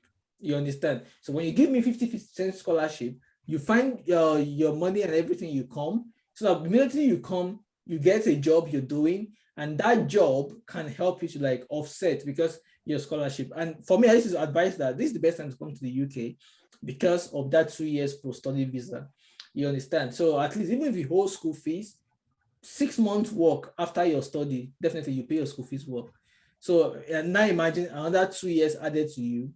That one, you can then use it to like raise money, maybe apply for a PhD, you understand, during that period, or move to Canada, or if you really want to go back to Nigeria to help us fix our country, yes, you can go back and like invest all those knowledge that you have had, like and go and invest it back in the country. You know, if you want to stay in Nigeria and like study abroad, come back to Nigeria and invest in Nigeria, it's amazing. You can do it. If you want to come with the purpose of staying back in the country, now, this is another strategy. If you want, like, I'm going to study abroad, I need scholarship, you understand? And I'll be coming back to my country. That is one strategy. I need scholarship. I'm coming to stay. You have to have part two, another strategy in your mind, because if you are coming to stay, you have to start planning. Because I've known some people, like, someone called me the other day, like it was like 1 month or 2 months to the end of our scholarship, like she's not planning to, like, she will want to go back home. So we started looking out for other opportunities and everything. And that one can be difficult, you understand? Because then you just look at, okay, but if you have it in mind from the beginning, like, okay, I'm going to Germany, I'm going to UK, I'm going to New Zealand, I'm going to US. My plan is after my study, I want to stay. Then you can now ask the correct questions and the strategy you need to go. So, like, for instance, for me, like, if you want to like go to the UK and you want to, like, some people, another thing is this: UK is a very good place to easily come for study, and then you can move to other country like Canada. You understand? Because if you are applying for Canada visa or this relocation scheme, if you are a UK master student, it gives you a lot of points. You understand? So I have a lot of friends that have finished their masters in the UK, come back to Nigeria, and now they're in Canada. I think I know like 2 or 3 of them now. They're currently in Canada. They finished their masters in 2019. Yeah, some finished in 2019, some finished in 2018. You understand? So that's just the point. So because UK schools actually give you a lot of points, and it's easier for you to relocate and everything. And for people that have not traveled outside before, so if you are traveling with school for the first time, it's easier on you. The visa is easy because it's a very good one-time thing that you can do to be able to like move abroad, you know, so for the first-time traveler.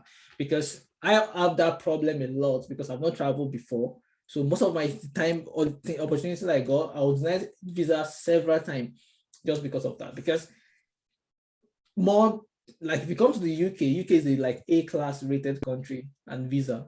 So if you have that on your passport, any country you apply for visa, they'll be easily give you other visas. So like for instance, I was able to get Schengen first. When I got Schengen, then I went to US, I got my opportunity fellowship. After that, any country you apply for, when they see US and Schengen on your passport, they will easily give you visa. You understand? So it's just like open doors for you. You understand? So another thing I used to advise people is that UK is great. I don't discriminate against UK, but there are other countries also, not just UK. UK is great for us because yeah, they colonized us, they speak English and everything. But Germany also is really good. I'm planning to go do my master's in Germany because in Germany it's free. You don't have to pay any tuition fee at all to study in Germany. And there are a lot of English courses in Germany. I'm going to share the one of the websites of Germany that you guys can check out to be able to like apply for opportunities in Germany, which are very, very, very, very good. So which you guys can apply for. Let me see that. I see, Magdalene, are you trying to ask the question? Yeah, it was raising our hands. Yeah, go ahead. Sorry, yes, you've answered some part of it. I was going to ask, because you were talking about the 2 years post-masters.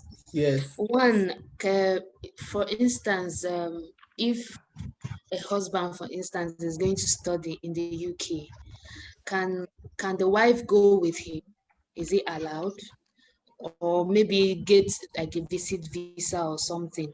Like, can they give the wife a visa as a dependent? Then the second question is, Okay. after study in the UK, that 2 years they give, what if you want to remain in the UK and not come back? As in, when if you get a After job the within year, that 2 years, can you stay back? Okay. Okay. Now this is the point of what this is what UK is trying to do. UK they are trying to like attract, because when UK left EU, a lot of EU people are moving back to their country. You get it? So now they need more people in the UK.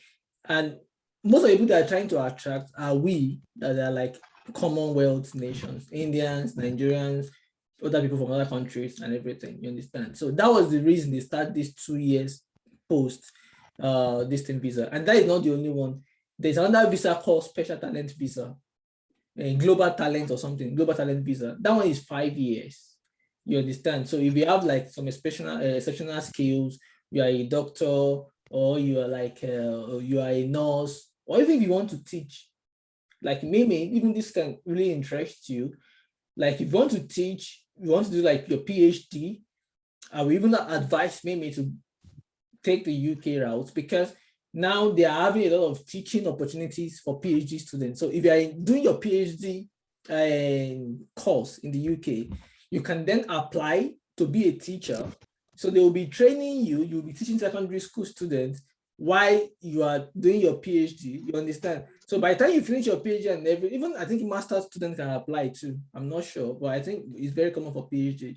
You understand? And then you can use that to convert and be able to stay to work. So the essence of that 2 years post-study visa is for you to get a permanent stay in UK, like so that at least for 2 years, you can be able to like build your professional distance and get a job that will now allow you to stay back in the UK.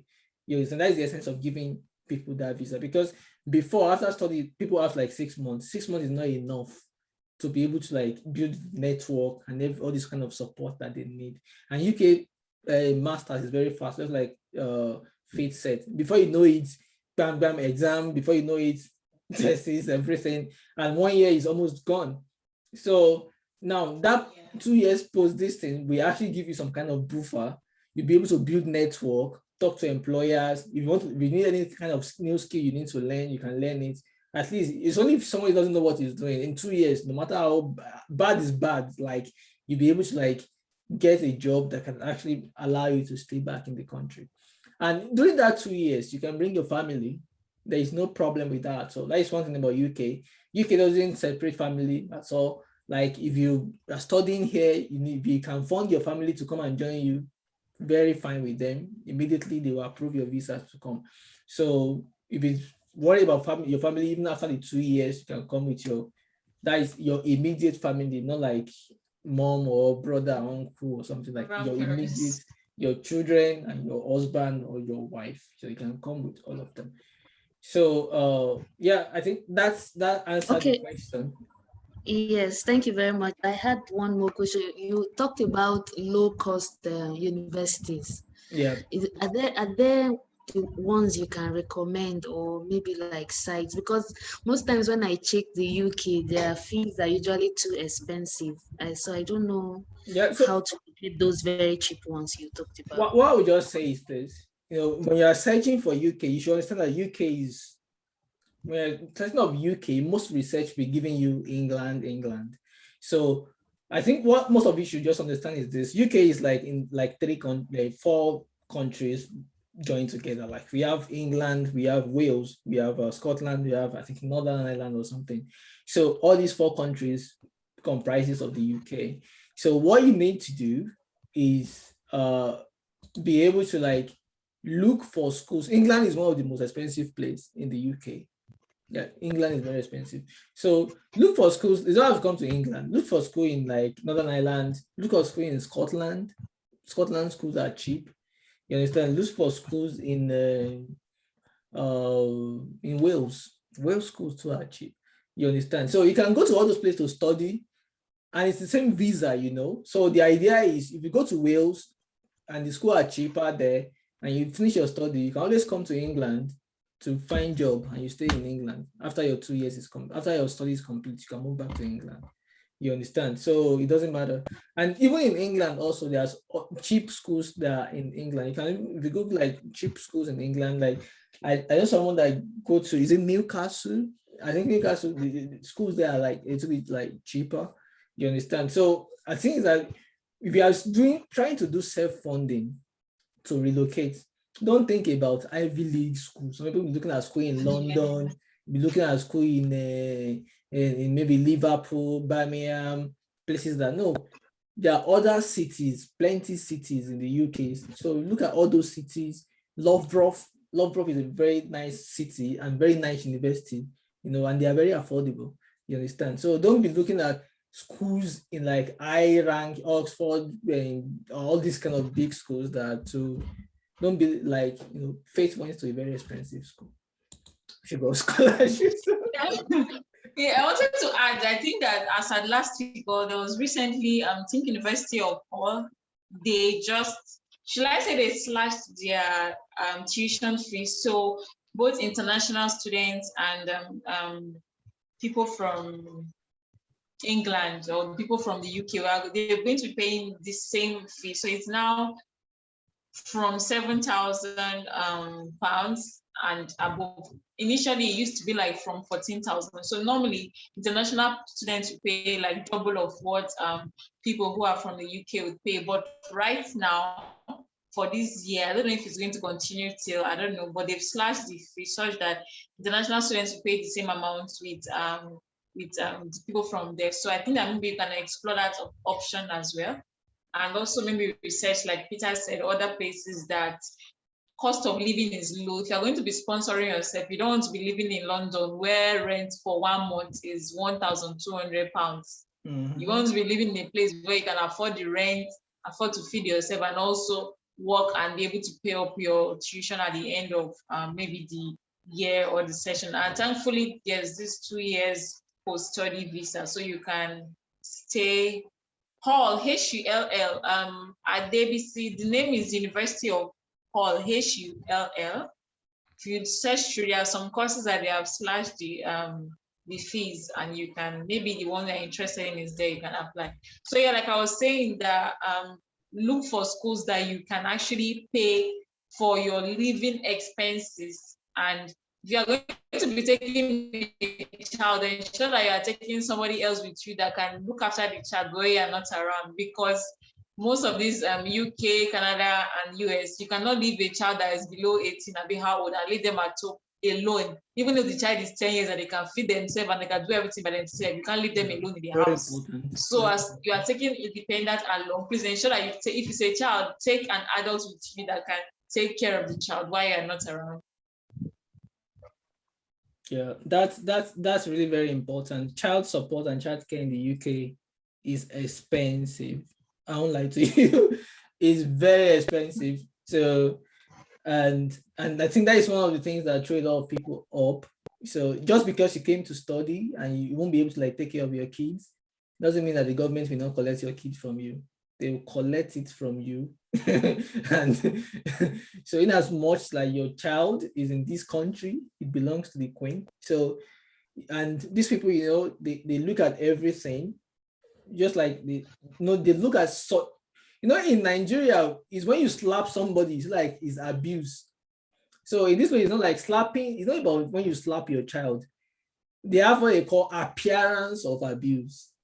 So if they just assume, like they assume like this child is being abused, and there are different ways they use. If your child is not dressing well, they're looking at, okay, maybe he's wearing tattered clothes, he's not well fed, or they look at this, or he's scared. Like so many things they can use as just like suggestion of abuse. So that's why when you are coming in, like you are being independent, make sure that you are able to like take care of them. You have the money to take care of them, or you have somebody that can be able to like, because someone come and study and somebody and government will not say that, sorry, you cannot take care of your child and we are taking your child from you just because of that. Someone I even go to prison. I'm telling you, they don't joke with kids. So Wahala. yeah, so make sure that you plan it very well. And that's the advice of people is that if you are coming to study, maybe for your first 1 year, don't bring your family yet. You come, do your study, understand how the terrain works and everything. Then your 2 years post-study, now bring your family because you have understand everything. Because bring your child with master in the UK, oh, you need grace, you need special grace, special anointing. So that's what I'm going to advise. Like, make sure that you are able to like come over first, look at everything. Then, but if you have the money involved, like you have all the cash down, then you can always bring your family member immediately. So I think somebody asked if as screen opportunities is open to kids. So I know you can answer that question because I don't have a child yet. Yeah, so the thing is that if you come to the UK with your child, in the UK, school is free. Like from primary to secondary education is free for everyone. So like my son doesn't pay school fees, so he doesn't. So yeah, that's it. But depending on the age of your child, so because school year starts exactly at I think that's 4 or 5 years old, so that's when they start school. So now if you are bringing someone less than 5 years old, that means you're going to be doing child support. So child support just means that you need, if you don't have someone to stay with your child at home while you are away, you need to go and put your child at the daycare or something. You understand? So and that you have to like pay for it because your child from the age of 3, I think they can, yeah, Jason starts school at the age of 3, but not school, that is preschool. And he will only get 3 hours. You understand? So from 9 to 11, that's all. You have to go and pick them up. Now imagine you have to go to school. You have to go and rush from class to go and pick your child at 11 and drop it where, and then you now go back to class again. You understand? So it will be very, very difficult if you don't have somebody that can take care of that child for you. So another problem is that if you have somebody that can take care of it, that means you are bringing your child, you are paying for your child. If you are bringing an adult along, you are paying for your adults also. So that is like, you understand? So that is why if you want to do that, and for every one person you are bringing to the UK, it's like the same amount of money. You understand? So like, because they will calculate for you have to pay for health insurance, and then you pay, they will calculate how much, because there is a particular amount for standard of living for everyone in the UK. Like maybe for a child, they'll be like maybe 600 pounds, assume let's say 600 pounds per month. Now you calculate 600 pounds per month times 12. So that is 12 months. You now calculate it. That is the amount you must have in your bank account. You understand? To be able to like bring your family here. So, and you calculate for that all the child you have, and then for your husband also. So maybe for adults, it may be times 2 of the kids, maybe 1,200 per month or something. You understand? So there are a lot of things that people do. There are people that can give you loan to make the money be in your account so that you can use it, and then you understand. Oh, people do all those sort of things, but the thing is that you have to be real to yourself. If you bring all your family here, will you be able to sustain them? You understand? Because at the end of the day, like, you are going to be on your own. You know, it's not like Nigeria, like Peter Alpha, our Gary don't finish. Can I come and take one call? So, you know, it's very like it's a different scenario. You understand? Because everybody is just like doing their own thing. So it's not because they hate you or they are not givers. No, just that everybody's on the budget. You understand? So you just like just calculate yourself very well. So, but my own advice is come for your first year, see how everything, try and get job and everything, because even that one it will allow you to be able to save. You understand? You allow you to be able to save because as a student you can work, you can save, and then when you start your 2 years extra years, bring your family, then your husband or your wife who is coming with you, your husband definitely, because of Michael that is here, let's say wife. So then that person can work 24 hours. You understand? So I have a friend where I was working before. Our wife, his wife is doing PhD, so he came together. So he was working 24 hours. So he works all night. So during the day, he will stay with the kids at home, and at night he go to work. So, and he's making a lot of money, So, and that's the thing here, like there's a lot of opportunities for a job. Maybe you want night or you want during the day or something. You can always select the kind of work you want. So, yeah, I think we've been able to like cover a lot. Is there any other questions we have not covered yet?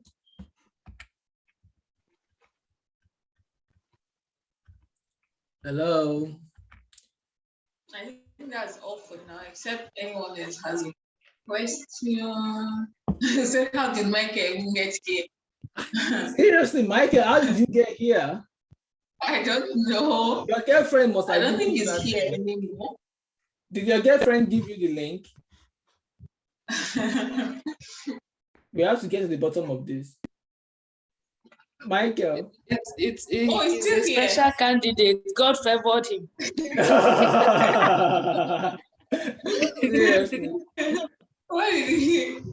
Michael, he's still there though. I'm trying to unmute him.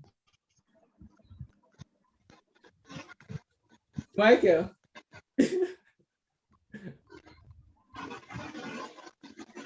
Okay, he doesn't want us to figure it out. I'm sure he'll sponsor women programs in the future. Yeah, his girlfriend actually like, Michael represents me, which is good, which is really good. So yeah, I think in conclusion, Faith, is there any other thing, any advice you want to give in conclusion? So yeah, go for it. Yeah, I don't know. Aisha was asking a question and saying if I answered her question or not. I'm not exactly sure what question she was talking about. Oh. Aisha Emmanuel, I think she's still here.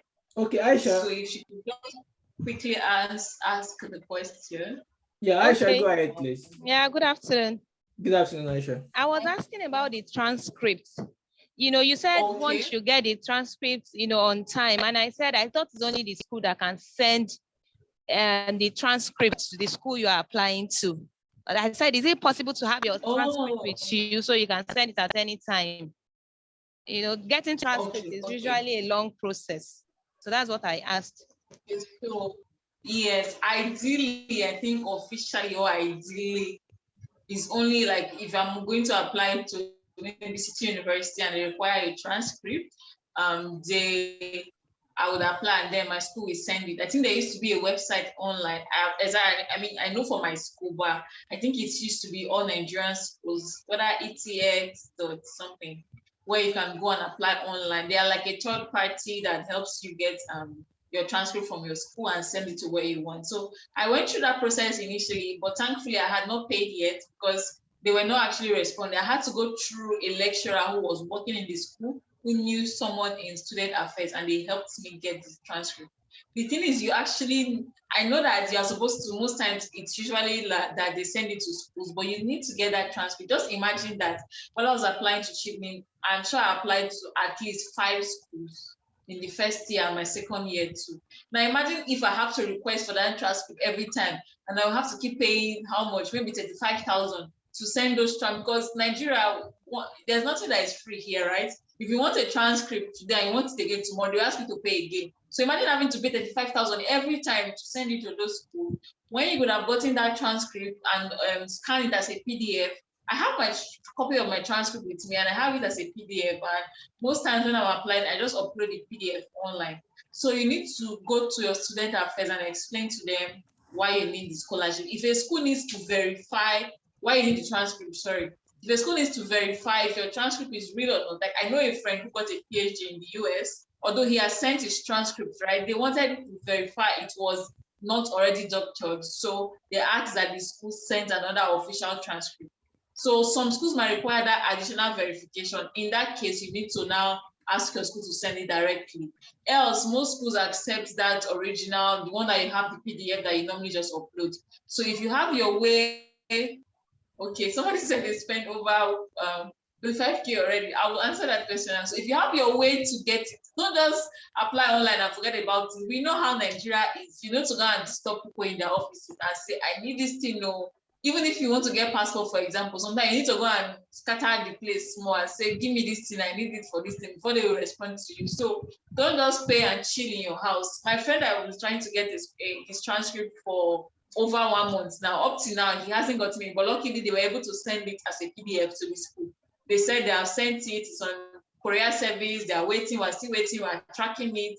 It has not reached US up to now, but thankfully they were able to send it as a PDF copy to the school. So please, if you have your way, if now, as maybe the next thing you need to focus on right now is I want to get my transcript. I don't know anybody, but I want to get this transcript. Travels to your school, go to the student affairs or whatever they call your admin that in charge of transcript.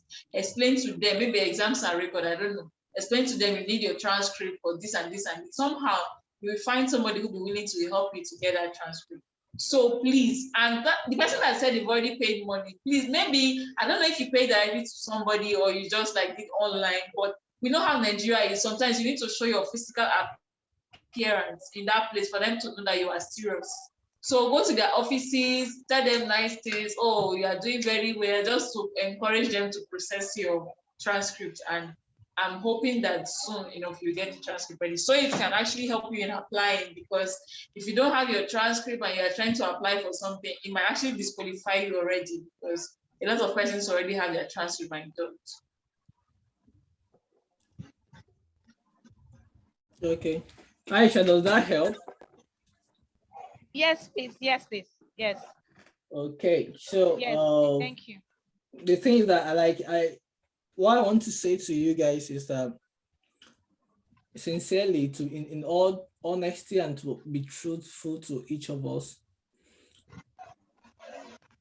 the road and the sky to achieve what we want to achieve, or to be different, or to be successful, there are not a lot of people actually going through that road or going through that process.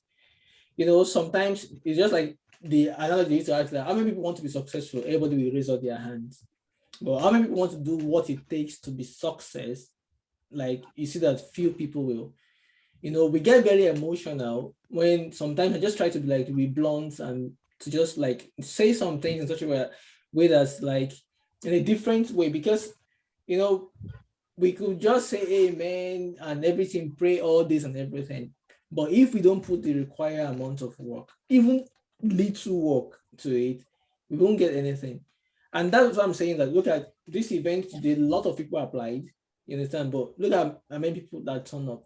You understand? This shows you that the number of people that is actually going to, now this is just giving out information and pumping you up and giving you everything we have learned about how we get it done.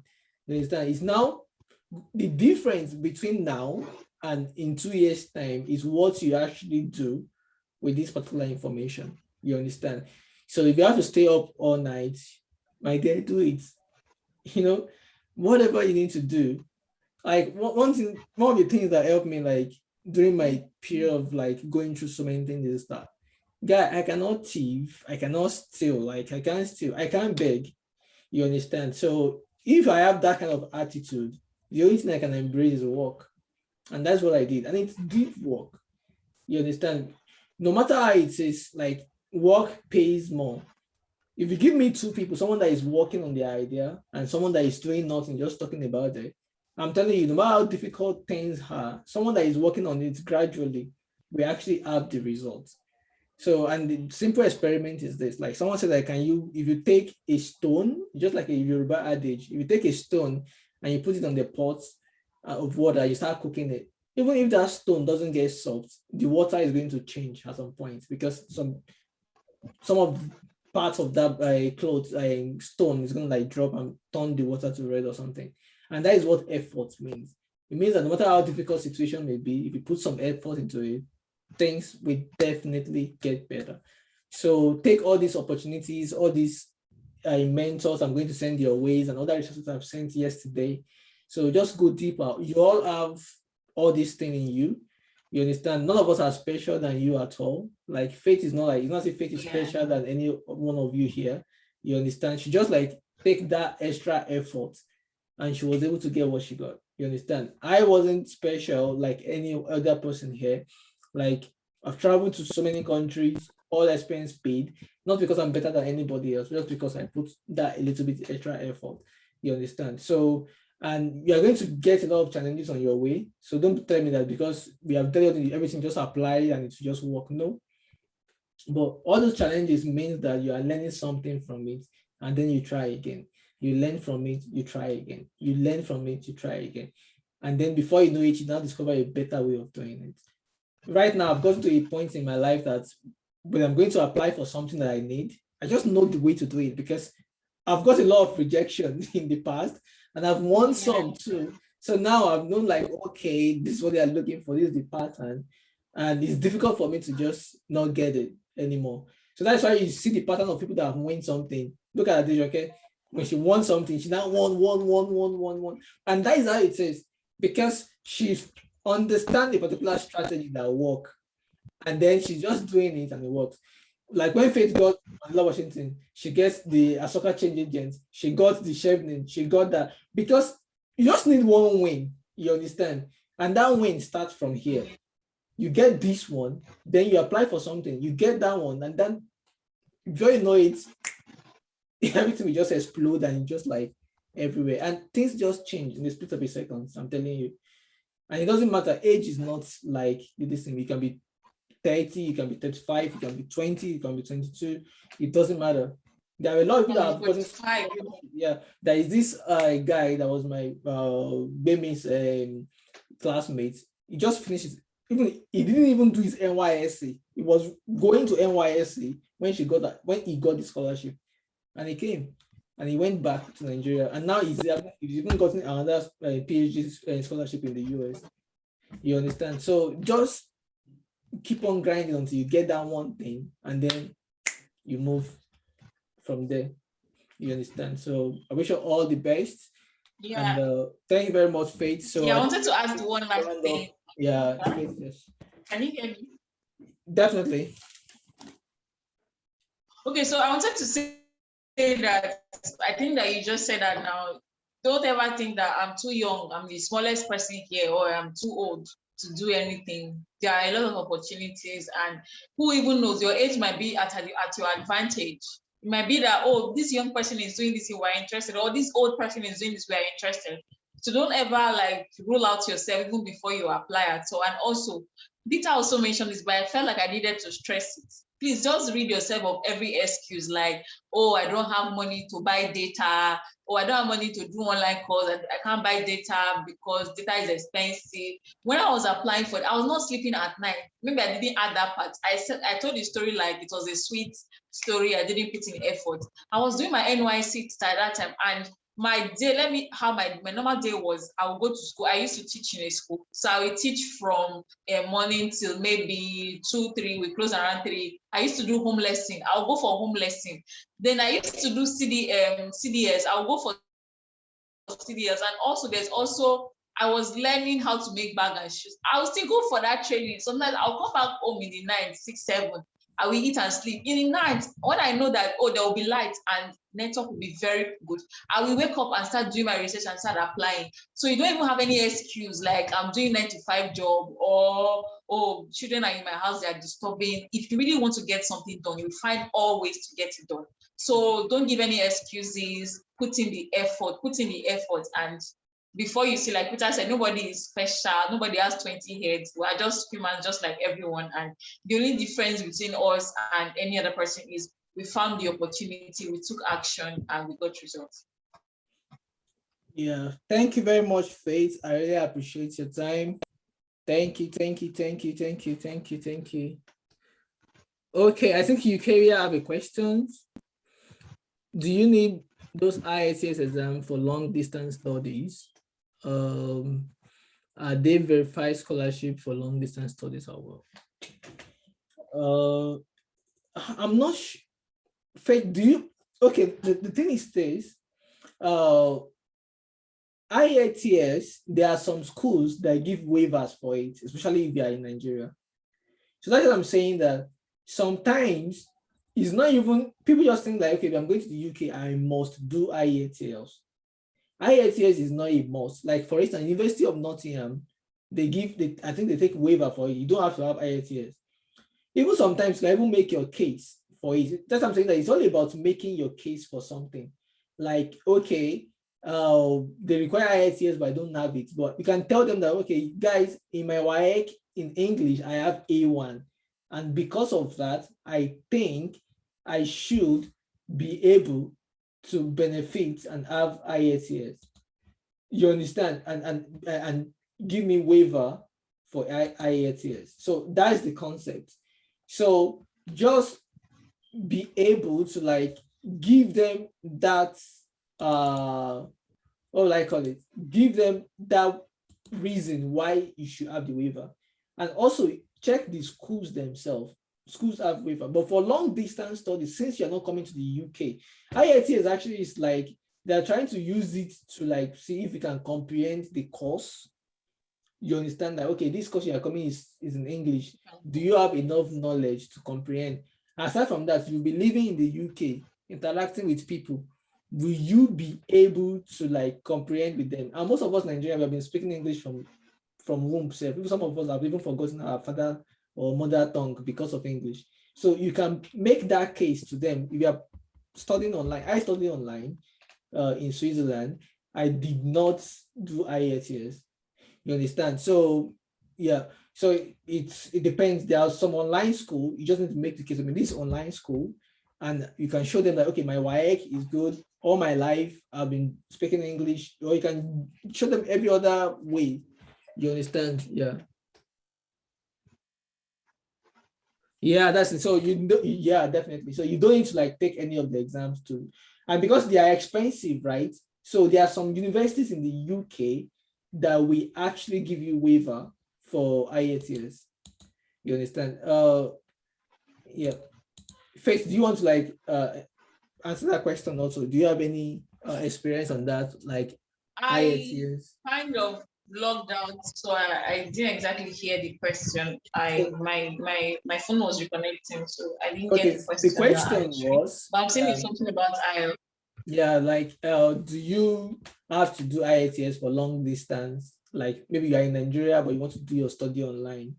Will you need like IELTS to be able to like do that? I think you have actually at the school, right? They require. See, don't be afraid to send emails. That was something my mentor then told me, that if you want a waiver for something, maybe application fee or IELTS, you can prove that I've been speaking English all my life. In short, I'm breathing English. I can eat English. Send them an email explaining why you need a waiver. Don't be afraid. They will respond to your email. That's why my mentor would always tell me then that if you are unclear about anything, send them an email. They're not like Nigerian universities that will not respond. They will respond to your email. If you like send 1,000 emails making inquiries, they will respond to your email. So send them an email making them understand that you have written WAEC, maybe you even had A1 in English in WAEC, you did your 4 years. Some schools will waive IELTS for you because you did 4 years, your bachelor's in an English-speaking country. You can even say English is the official language of Nigeria, so you used to eat English. So you want to seek for a waiver. Some of them might waive it, and maybe you will do a preliminary English course, maybe some weeks before joining, for them to access you. Like that assessment is made by the school, and you don't have to really pay any money. So explore the options, ask for waiver. Don't be afraid to ask this and ask. You might, okay, Peter was talking about, for example, application fee. I just remembered that I applied to, was it LSC or UCL, one of those schools. I applied for a waiver saying that I'm doing my NYSC. I explained to them what it meant, how much I was earning per month, which is not even enough to feed me. Or I mean, it's not even up to the money they're asking me to pay. So I will kindly request a waiver because I can't afford this at the moment. And they waived the application fee for me, just like that. If I didn't ask, that's why I would have fined £50 to pay that I didn't have at that time. So don't be afraid to send emails, ask questions. If you are not clear on anything, ask them, they will answer you. They're not like some universities that we know in some countries that we know that would not respond to you. They will gladly respond to your inquiries as long as you ask them politely and in a very good way. I hope your questions and confusions have been answered, hopefully so. Okay. Yeah. So I think we've had a lot of, I really enjoyed this because it's cool, really tight, and we're able to like have a lot of good conversation. So I'm going to like push this online also immediately we are done, and I'll push it on YouTube unlisted. So you get the link, you can just like apply to watch it over again. So there are some of you that have selected, I say a high number of people selected Fit for their mentor. So I know you'll be receiving plenty emails. So, but you guys do not harass her too much, please. So just try and like do your homework. If you have any question, Google first and everything, so that by the time you are asking her your question, you are coming from like, yeah, you know what you're saying, not like Faith's like general question, you understand, like answer question where you are stuck or where you need clarification or guidance. So those are the best way to ask question.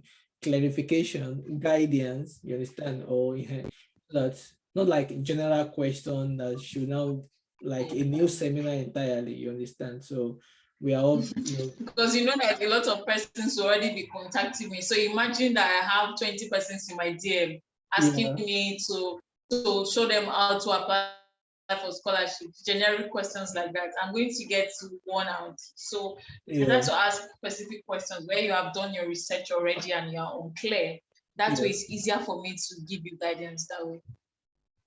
Yeah, so let's that way. So hopefully by December or next year, I'll be welcoming some of you to the UK. Like, yeah, Peter, I'm in UK, so you can send me pizza. So that's it. So thank you. We are coming, we'll come and bombard you. Yeah, definitely. Let's get a big house. You guys should come. Like for me, I need more Nigerians in this place so that we can be having party and everything. So the more Nigerians, like when Faith was in the together, I used to cook for Faith. She knows I would cook. And your wife is my friend, and I've missed her. I'd love to see her. Use pepper to pursue me. So yeah, but at least it's always fun. Definitely when we have more people here and we can always support each other. That's if you look at Asians, that's what they do. You know, you see more people, more Asians everywhere. It's because they give each other information. So I think it's time we cannot be hiding this thing from each other. In any way we can support more and more people to be here. Imagine, because if you look at it, money from abroad sending back to Nigeria is what is helping a lot of family back home. You understand? So if we can have more people, that we call it brain drain or something, but at least we have to survive. If you have brain and you can't feed yourself, will the brain be useful to you? You understand? So that is the thing. So you have to be able to feed yourself first before this thing. So, and that is the thing. Like, that's what I'm saying. Like, if you like, I'm not saying that all of us to leave the country or anything. No, I'm not advocating that. But sometimes you need to save yourself, and then so that you can have the power to be able to like save others. You understand? So, and also getting out of the country, I think that you have you view things in a different perspective. Yeah. And I would say that honestly, it makes you more intelligent because you have seen the world and you see how things are done, and the way you think is different from the way you used to think. You're no longer a local champion again. Yeah. You think differently and more intelligently. That's true. So even if you don't have the intention of relocating abroad, the fact that it's going to benefit you in the long run when you come back, it's a reason why you should apply. That's true. Because Faith is very pricey now. Faith money has gone up since you come back from UK. That's what UK does to you. Your money just go up. Yeah, we will get there. So I'm coming back home very soon so that I can increase my salary. My daddy say, I should not come back, Abby. There are people willing to replace you, just swap position. Okay. Like somebody posted the other day that all you people are abroad, when are you coming back? So a second batch can go. I don't know if like this. And you know, the thing is that even me, I used to feel like that before, like all these people going abroad, they should just come back so that there will be space for some of us also. So There's always enough space because some people are leaving the UK, so there will always be enough space. yeah, so I think that is the idea. Even right now, a lot of EU citizens are like they are leaving and everything. So it's an opportunity for us to like be able to like take advantage of it. You understand? So, and just like Faith said, like traveling is amazing because you're going to see things differently. And when you go back home, and sincerely, like a lot of organizations will like that experience, even traveling alone. Like I remember the first time I traveled out of the country. So we were going to, is it Turkey? Yeah, so we're going to Turkey. So the international flights for the first time, when we're entering Turkey airspace and the city area. So I just looked down the window outside and just look at like the ocean, be passing the ocean to the main island ground. As in, I just rub my face like this. I'm like, am I in heaven? You know that kind of feeling, like even the water was like crystal blue. I'm like, goodness, is this the heaven that we're talking about? Maybe we have been missing something. Just like Makoko water. Like that one is like red and black. I'm just like, the feeling and everything is just amazing, like amazing. I was just like taking picture everywhere. People are like, what's wrong with you? I'm like, first time traveler, for God's sake, please. Like I took picture everywhere in Turkey. And that airport, Turkey airport, like Istanbul airport, is one of the biggest in the world. Like it's so amazing. Like goodness. I almost missed my flight, but anyway, but at least I was able to like just go around and everything. And for the first time, when you're traveling for the first time, and I don't understand all these gates, something and everything. So it takes time to figure them out. And inside that airport, you will still enter train. Inside airport, you enter train to another gate. I'm like, Jesus. You understand? So it's really a very amazing experience, seriously. Even if not for nothing, for that travel experience, I think it's something that should be experienced. It's really beautiful. Yeah. It's like, even if not for education, I just want to like travel and see the world in a different way. Even if we travel more, I'm telling you, Nigeria will be better because as more people travel and they come back, they are able to like, the thinking will just change. You see things differently. You're like, wow, it's human being that built this kind of country. So it's really great. So thank you very much, everyone. So it's really amazing. Let me show my face because a lot of people have not seen my face. Jason. Hey. Jason. Yes, Jason. My buddy, how are you? I know you must be there. That is PA. Yeah. Yeah, so thank you everyone. Really appreciate it. Thank you very much, Tabitha.